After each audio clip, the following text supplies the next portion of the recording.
Hello, welcome to this tutorial on subtraction. Subtraction is to take one number away from another. Let's look at an example. 3 tomatoes minus 2 tomatoes makes 1 tomato. These simple calculations can be solved mentally. Calculate 632 subtract 452. We write the numbers under one another, ensuring that the hundreds, tens and units are aligned.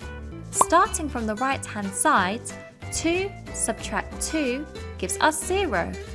3 subtract 5 cannot give us a whole positive number. Therefore, we borrow a number from our neighbourhood, number 6. The 6 becomes a 5 and the 1 is placed next to the 3 to make 13.